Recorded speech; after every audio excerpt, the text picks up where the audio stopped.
పైన పనిచేస్తున్నారు. అంటే హక్కులు రెండు రకాలు ఉంటాయి.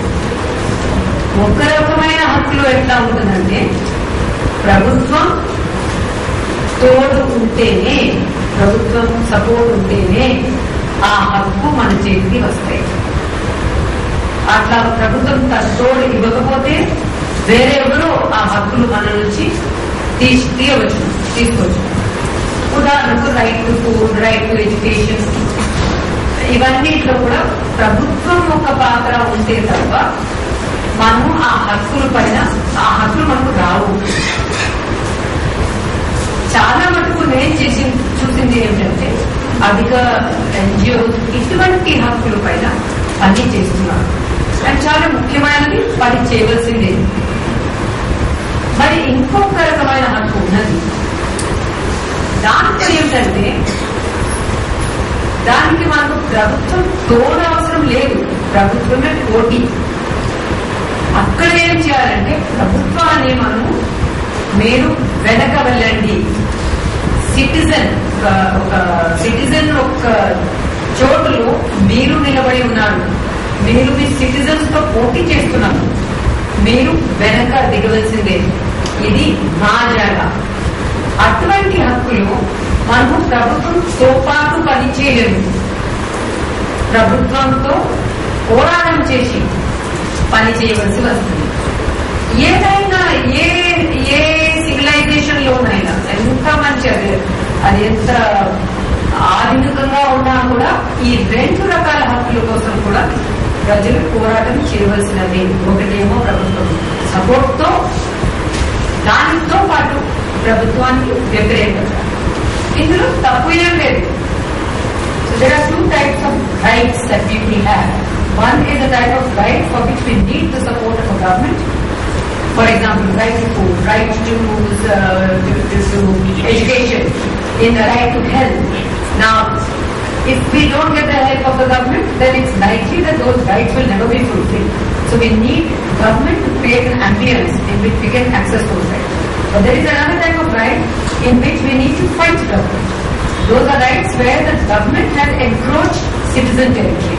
It has to step back. And there, so any nation has to work on these two fronts. Most NGOs tend to work on the first front. Malareddy garu annaru, నాకు కూడా అర్థం కావడం లేదు ఎందుకు ఎన్జిఓస్ పెద్దగా సహకార రంగంలో అంత దిగలేదంటే, నేను నా అనాలిసిస్ ప్రకారం ఎందుకు దిగలేదంటే కారణాలు రెండు. ఒకటి, ఇక్కడ పోరాటం చేయవలసినది. అండ్ మనకేం భయం ఉన్నదంటే ఇటుపక్క మేము ప్రభుత్వంతో పాటు పని చేస్తున్నాము, అటుపక్క వాటితో పోరాటం చేస్తే ఈ పని భంగంగా అయిపోతుందేమో ఇక్కడ మళ్ళా. కానీ అనుభవంతో నేను చెప్పగలుగుతా, నేను ప్రభుత్వం ఏర్పాటు చేసిన ఎన్నో కమిటీస్ లో పనిచేసిన, దానితో పాటు నా సంస్థ, నేను ఇంతకు పూర్వం పనిచేసిన ఎన్జిఓ ఎన్నో సార్లు అదే ప్రభుత్వం, ఏ ప్రభుత్వంలో మేము పని చేస్తున్నాము వారిని కోర్టుకు తీసుకుపోయినాం. రెండు చేయగలుగుతాము, ఇందులో డౌట్ లేదు. ఎందుకంటే ఇది పర్సనల్ కాదు, ఇది ఎవరో ఒక ముఖ్యమంత్రికి వ్యతిరేకం కాదు, ఏదైనా కోఆపరేషన్ మినిస్టర్ కు వ్యతిరేకం కాదు. మనం పోరాటం చేస్తుంది సూత్రాల గురించి. So it is possible to be working very closely with the government and still take it to court and still continue to have a very good relationship with that government. I personally have been a member of several committees, continue to be a member of several committees nominated by governments, 2 committees, but continue to take governments to court if that has to be done. And it seems to be possible to do it. So long as you're not seen to personalize the matter, you're not against a person or a party, you're against the violation of a principle. అలాగే ఎలా 2 రకాల హక్కులు ఉన్నాయో అలాగే 2 రకాల business ఉన్నాయి. ఒక్క business ఏంటంటే అది మంచి ఎవరో ఒకరికి మంచి ఐడియా వస్తుంది, ఆహా ఇది ప్రజలకు అవసరం, నేను చేస్తాను, నేను తయారు చేసి నేను అమ్ముతాను. అది ఒక కంప్యూటర్ సొల్యూషన్ ఉండవచ్చు, అది ఏదైనా మ్యానుఫ్యాక్చరింగ్ ఉండొచ్చు, ఏదైనా ట్రేడ్ ఉండొచ్చు, ఏమైనా ఉండొచ్చు. కానీ నా దగ్గర డబ్బు లేదు, నాకేమో ఐడియా ఉన్నది, స్తోమత ఉన్నది, కానీ డబ్బు లేదు. అప్పుడు నేనేం చేస్తా, 10 మంది దగ్గర వెళ్ళి మీరు వాటాలు కొనండి నా బిజినెస్ లో, మీరు వాటాలు కొంటే మీరు రిస్క్ తీసుకున్నారు, ఆ వాటాలు మీరు నన్ను నమ్మి పెట్టినారు కాబట్టి లాభం వస్తే మీ వాటాల పైన నేను మీకు లాభం ఇస్తాను. పోయింది అనుకోండి, అది మీ రిస్క్ మీరు తీసుకున్నారు, క్షమించాలి అని అంటారు. ఇది ఒక రకమైన బిజినెస్. దీన్ని కంపెనీ చట్టం కింద రిజిస్టర్ చేస్తారు. సో కంపెనీ చట్టం ఏమిటి అంటే వాటాదారుల చేతిలో వారి యొక్క లాభం కోసం ప్రజలకు సేవ ఇచ్చే సంస్థ.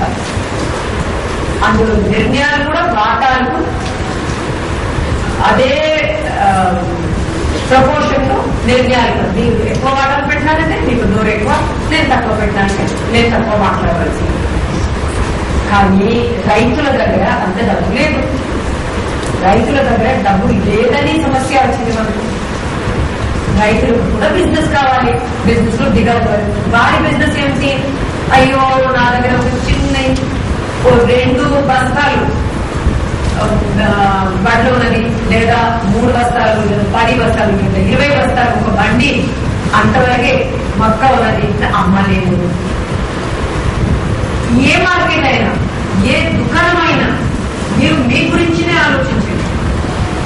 చిన్న చిన్న మొత్తాల్లో ఎవరో మీతో లావాదేవీలు చేస్తే, చిన్న డోనర్ మీ ఎన్జిఓకి వచ్చింది, వారితో మీరు ఎట్లా ఉన్నారు, ఒక పెద్ద డోనర్ మీ దగ్గర వచ్చినప్పుడు మీరు ఎట్లా ఉన్నారు.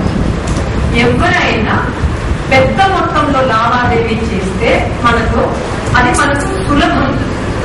అది ఏదో వారి మీద మనకు ప్రేమ ఎక్కువ అని కాదు, లేదా వారితో న్యాయం ఎక్కువ చేయాలని మనకు ఏం లేదు. కానీ పెద్ద మొత్తంలో లావాదేవీ చేసిన వారితో మన ఖర్చులు మన మీద తక్కువ ఉంటాయి. అదే రిపోర్ట్ ఆ చిన్న డోనర్